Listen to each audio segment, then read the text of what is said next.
Yes, hello everyone. Now we continue our English Headway Free Intermediate. Yeah, in this video we continue unit 3. Yeah, unit 3. Yeah, but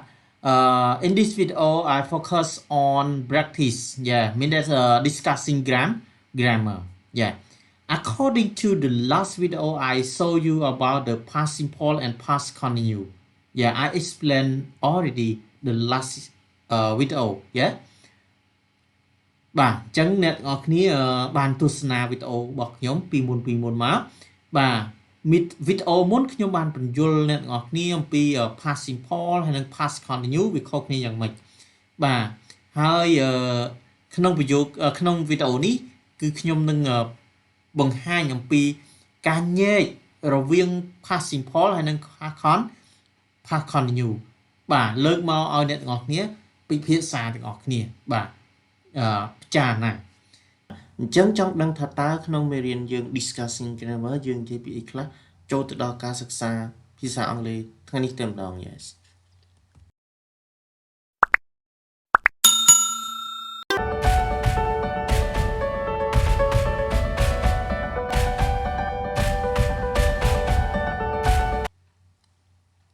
yeah practice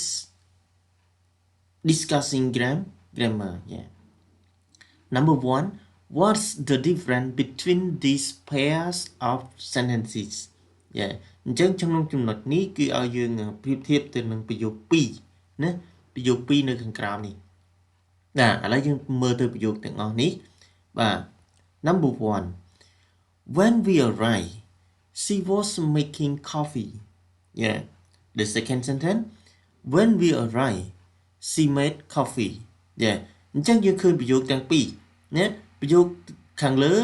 គេដាក់ជា past simple ហើយនិងជា past continue ចំណែកឯប្រយោគខាងក្រោមគេប្រើជា past simple ទាំងពីរណាគេប្រើជា past simple ទាំងពីរតើសកម្មភាពទាំងពីរហ្នឹងវាខុសគ្នាយ៉ាងម៉េចបាទអ្នកនរគ្នាគិតពិចារណាបន្តទៅទៀតខ្ញុំនឹងបញ្យល់អ្នកនរគ្នាតាមដល់ Yeah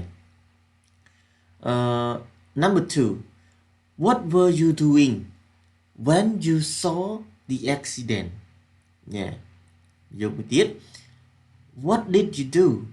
when you saw the accident? បាទខុសគ្នាណាបាទប្រយោគខាងលើគេប្រើជា present past continue បន្ទាប់មកប្រើជា past simple ឯប្រយោគខាងក្រោមគេប្រើជា past simple ទាំងពីរតែម្ដងបាទអញ្ចឹងសកម្មភាពគឺវាដាច់ពីគ្នាណាវាខុសគ្នាបន្តិចទេបាទអញ្ចឹងបន្ទាប់ពីអ្នកទាំងអស់គ្នាបានទស្សនាវីដេអូមុនណាវីដេអូមុនខ្ញុំបានបញ្យល់អ្នកទាំងអស់គ្នាអំពី past simple ហើយនិង past continue រួចហើយបាទខ្ញុំបញ្យល់លម្អិតវីដេអូមុនបាទអញ្ចឹងកុំឲ្យនៅរងចាំយូរខ្ញុំនឹងបង្ហាញបងប្អូនអរគ្នាថាតើប្រយោគទាំងពីរហ្នឹងវាខុសគ្នាយ៉ាងម៉េចបាទសកម្មភាពវាយ៉ាងម៉េចទាំងគ្នាបាទអញ្ចឹងយើងចូលទៅការបង្ហាញបាទនេះ When we arrived she was making coffee yeah អញ្ចឹងយើងមើល timeline នៅខាងក្រោមណា timeline នៅខាងក្រោមបាទអញ្ចឹងអានេះជាសកម្មភាពមួយហើយអានេះជាសកម្មភាពមួយទៀតបាទនៅក្នុងអតីតកាលដូចគ្នាណា When we arrived អញ្ចឹង when we arrived វាកើតឡើងនៅកន្លែងនេះប៉ុន្តែសកម្មភាពមួយនេះ She was making coffee មានន័យថាសកម្មភាពនេះគឺកំពុងតែកើតឡើងស្រាប់តែ when we arrive ណាស្រាប់តែយើងមកដល់ញ៉េអញ្ចឹងសួរថាសកម្មភាពណាកើតមុនញ៉េសកម្មភាពណាកើតមុនញ៉េគឺ she was making coffee កើតមុនណានាងបានកំពុងឆុងកាហ្វេស្រាប់តែយើងមកដល់ញ៉េអញ្ចឹងសកម្មភាពនេះគឺកើតឡើងនៅក្នុងកំឡុងពេលសកម្មភាពមួយដែលកំពុងតែប្រព្រឹត្តណាកំពុងតែមានសកម្មភាពតែនៅក្នុងអតីតកាលញ៉េអញ្ចឹងគឺយើងប្រើ past simple សកម្មភាពដែលកំពុងដែលកើតឡើងនៅក្នុងកំឡុងពេលសកម្មភាពមួយដែលកំពុងកើតឡើងគឺយើងប្រើ past simple ហើយសកម្មភាពមួយដែលកំពុងធ្វើនៅក្នុងអតីតកាលគឺយើងប្រើ past simple ញ៉េ ឥឡូវយើងមើលទៅប្រយោគទី2ណា when we arrive she made coffee នេះណា when we arrive she made coffee បាទអញ្ចឹងអានេះគឺ past simple ទាំងពីរណា past simple ទាំងពីរយើងមើលទៅ timeline នៅខាងក្រោមបាទសកម្មភាពគឺវាអត់មានកំពុងកើតឡើងនៅក្នុងអតីតកាលហើយសកម្មភាពមួយទៀតមកដល់ទេបាទអញ្ចឹងគឺសកម្មភាពហ្នឹងគឺបន្តគ្នាបាទសកម្មភាពបន្តគ្នាឥឡូវយើងមើលwhen we arrive អញ្ចឹងគឺគាត់វាកើតឡើងក្នុងអតីតកាលហើយវាបញ្ចប់ហើយគាត់មកដល់ណាយើងមកដល់she made coffee បាទក្រោយពីយើងមកដល់ហើយគាត់បានទៅឆុងកាហ្វេបាទអញ្ចឹងសកម្មភាពគឺកើតឡើងជាបន្តបន្ទាប់នៅក្នុងអតីតកាលណាបាទវាខុសគ្នានឹងសកម្មភាពខាងលើនេះណាអ្នកនរគ្នាឃើញទេបាទអញ្ចឹងគឺយើងប្រើ past simple នេះគឺប្រយោគនេះគឺសកម្មភាពវាកើតឡើងជាបន្តបន្ទាប់គ្នាណាបាទប៉ុន្តែប្រយោគខាងលើនេះគឺសកម្មភាពមួយកំពុងតែកើតឡើងសកម្មភាពមួយទៀតក៏កើតឡើងនៅក្នុងកំឡុងពេលនឹងដែរបាទគឺវាខុសគ្នានេះបាទឥឡូវយើងចូលទៅ practice លំហាត់របស់យើងតែម្ដងដើម្បីឲ្យយើងយល់កាន់តែច្បាស់ណា number 2 choose the correct verb form បាទគេឲ្យជ្រើសរើសទម្រង់កិរិយាសព្ទដែលត្រឹមត្រូវណាដែលត្រឹមត្រូវ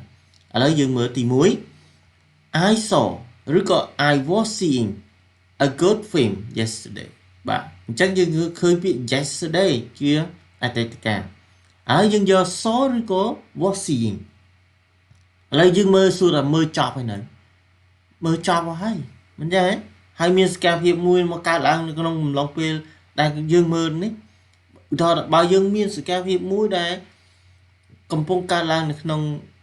កំឡុងពេលដែលយើងមើលហ្នឹងអាហ្នឹងយើងអាចប្រើ seeing ណាឥឡូវខ្ញុំឧទាហរណ៍ថាshe came ឃើញទេ she came when I was seeing ឃើញទេ she came when I was seeing a good film yesterday អានេះយើងប្រើ was seeing ប៉ុន្តែនេះគឺយើងប្រើ saw ណា I saw a good film yesterday yeah number 2 while I shop ឬក៏ was shopping this morning I lost ឬក៏ was losing my wallet អញ្ចឹងយើងមើលសកម្មភាពមួយហ្នឹងពីរហ្នឹងតើសកម្មភាពណាដែលកំពុងតែកើតឡើងហើយសកម្មភាពណាដែលវាកើតឡើងនៅពេលដែលយើងកំពុងតែធ្វើសកម្មភាពមួយទៀតនោះណាឥឡូវខ្ញុំសួរថាតើ shopping កំពុងតែកើតឡើង shop កំពុងកើតឡើងឬក៏ loss កំពុងតែកើតឡើងគឺ shopping ណាអញ្ចឹងយើងប្រើ while I was shopping while I was shopping this morning I lost my wallet អញ្ចឹងគាត់គណៈដែលគាត់កំពុងទិញអីវ៉ាន់ហ្នឹងស្រាប់តែគាត់ដឹងថាគាត់នឹងបានបាត់កាបូបបានបាត់កាបូបអញ្ចឹងសកម្មភាពកំពុងទិញអីវ៉ាន់គឺកើតស្រាប់តែដឹងថាខ្លួនឯងបាត់កាបូបហ្នឹងក្នុងកំឡុងពេលនឹងតែម្ដងពេលនឹងតែម្ដងnumber 3 the people stop ឬក៏the police stop ឬក៏ the police were stopping me on the motorway because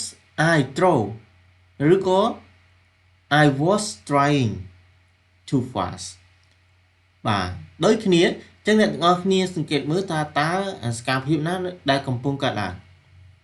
ណាសកម្មភាពណាដែលកំពុងតែកើតឡើងហើយសកម្មភាពណាដែលវាកើតនៅក្នុងកំឡុងពេលហ្នឹងtry កំពុងតែបើកបរឬក៏កំពុងតែខាត់ប៉ូលីសខាត់អញ្ចឹងគឺកំពុងតែបើកបរបានប៉ូលីសខាត់អញ្ចឹងទី1គឺយើងប្រើ stop yeah stopped yeah បន្ទាប់មកគឺយើងប្រើ was driving yeah was driving yeah. Number 4 how did you break ឬក៏ how were you breaking your leg yeah breaking your leg yeah ឥឡូវយើងមើលចម្លើយ I was skiing ឬក៏ I ski and I hit ឬក៏ I was hitting a tree yeah បាទអញ្ចឹងអ្នកទាំងអស់គ្នាពិចារណាមើលតើខាងលើយើងប្រើ how did you break ឬក៏ how were you breaking បាទអានេះតកតងទៅនឹងគេសាស្ត្រដែលខ្ញុំបានបង្ហាញកាលពីវីដេអូមុនក៏ខ្ញុំមានបង្ហាញដែរបាទតើគេសាស្ត្រណាខ្លះដែលជាគេហៅថាយើងប្រើក្នុងប្រើជា continue គេសាស្ត្រណាដែលយើងមិនប្រើជា continue ណាប្រើ sim ជា simple ណាជា simple យេបាទហើយវីដេអូក្រោយខ្ញុំនឹងបង្ហាញបងប្អូនបងប្អូនថាអំពីគេសាស្ត្រប្រើសម្រាប់ជា continue គេសាស្ត្រប្រើជា simple បាទអ្នកនរគ្នាអាចតាមដានវីដេអូក្រោយៗបាទខ្ញុំនឹងមានឱកាសខ្ញុំនឹងលើកឡើង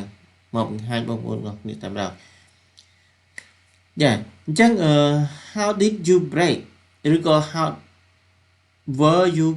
breaking យ៉ាអញ្ចឹងចម្លើយគឺ how did you break យ៉ា break តបាក់ហើយណាអត់មានកំពុងបាក់ទេយ៉ាកំពុងបាក់ទេណាយ៉ាតបាក់ហើយយ៉ាឥឡូវយើងមើលតទៀតចម្លើយវា I was skiing ឬក៏ I was ski I hit ឬក៏ I was hitting បាទឥឡូវសកម្មភាពនេះតើមួយណាដែលកំពុងកើតឡើងហើយសកម្មភាពមួយទៀតមកកើតនៅក្នុងកំឡុងពេលហ្នឹងដែរ skiing ឬក៏ hitting ណា skiing ឬក៏ hitting ឥឡូវយើងមើលតើអាណាកំពុងកើតឡើងហើយស្រាប់តែ hitting ណាស្រាប់តែ hit យ៉ាគឺ skiing កំពុងតែកើតឡើងយ៉ា I was skiing យ៉ាហើយស្រាប់តែ hit ណា the tree hit ឬក៏ I hit a tree ណា I hit a tree បាទមានន័យថាម៉េចមានន័យថាខ្ញុំកំពុងតែជិះស្គីហើយខ្ញុំបុកដើមឈើបុកដើមឈើធ្វើឲ្យបាក់ជើងហ្នឹងណាបាក់ជើង yes number 5 I was cutting នេះអានឹងតើតើគេសាប់ទៀតគេសាប់ដែលប្រើក្នុង past ប្រើជា continue ឬក៏ប្រើជា simple យេបាទអញ្ចឹងអ្នកនរគ្នាអាចតាមដាននៅវីដេអូក្រោយៗខ្ញុំនឹងលើកឡើងថាគេសាប់ដែលធម្មតាយើងប្រើក្នុងsimple ណាមិនប្រើក្នុង continue ទេយ៉ាតើតើដូចជាពាក្យ cut ហ្នឹងណា I was cutting ឬក៏ cut my finger when I was cooking ឬក៏ cook dinner យ៉ាឥឡូវយើងមើលសកម្មភាពណាដែលកំពុងតែកើតឡើងហើយសកម្មភាពណាដែលកើតឡើងនៅក្នុងកំឡុងពេលហ្នឹងយ៉ាអញ្ចឹងចម្លើយគឺ I cut my finger while I was cooking dinner អញ្ចឹង cooking dinner គឺសកម្មភាពមួយដែលកំពុងតែកើតឡើងស្រាប់តែ cut finger តែម្ដងណា cut finger តែម្ដង you know cut finger មុតដៃក្បត់មុតដៃ yes number 6 did you have ឬក៏ were you having a good holiday ចឹងចម្លើយគឺ did you have a good holiday បាទអញ្ចឹង have គឺយើងអត់ប្រើជា continue ទេណាអត់ហៅប្រើជា continue ទេលុះត្រាតែស្ដែងចេញពីអីសកម្មភាពតែនេះអ្នកនរគ្នាស្ដែងចេញពីសកម្មភាពបាទប៉ុន្តែនេះគឺស្ដែងចេញពីអារម្មណ៍ feeling Did you have a good holiday yeah បាទអញ្ចឹងវីដេអូថ្ងៃនេះគឺមានតែប៉ុណ្ណឹងសង្ឃឹមថាអ្នកទាំងអស់គ្នានឹងយល់ពីការប្រើប្រាស់ past simple ហើយនិង past continuous សកម្មភាពដែលកើតឡើងនៅក្នុងអតីតកាលបាទហើយតាមដានវីដេអូក្រោយខ្ញុំនឹងលើកឡើងនៅកិច្ចសាស្ត្រមួយចំនួនដែលគួរប្រើនៅក្នុងអតីតកាលគួរប្រើក្នុង simple ហើយកិច្ចសាស្ត្រមួយចំនួនដែលមិនគួរប្រើណាហើយកិច្ចសព្ទណាដែលយើងប្រើជាប្រើក្នុង continue ហើយកិច្ចសព្ទណាដែលយើងមិនប្រើក្នុងcontinue yes បាទអញ្ចឹងវីដេអូថ្ងៃនេះគឺមានតែប៉ុណ្ណឹងបាទសូមអរគុណ Yes thanks for watching បាទសូមអរគុណសម្រាប់ការតាមដានទស្សនាវីដេអូនេះទាំងអស់គ្នាតាំងពីដើមរហូតដល់ចប់បាទជាចុងក្រោយសូមអ្នកទាំងអស់គ្នាជួយចុច like បាទហើយចំពោះអ្នកទាំងអស់គ្នាដែលឆ្ងល់ចំណុចណាអ្នកទាំងអស់គ្នាអាច comment នៅខាងក្រោមវីដេអូនេះបានបាទហើយចំពោះអ្នកដែលមិនទាន់ subscribe សូមជួយចុច subscribe និងបើកកណ្ដឹងដើម្បីទទួលបានវីដេអូថ្មីៗជាបន្តទៀតបាទអញ្ចឹងមានតែប៉ុណ្ណេះបាទសូមអរគុណបាយបាយ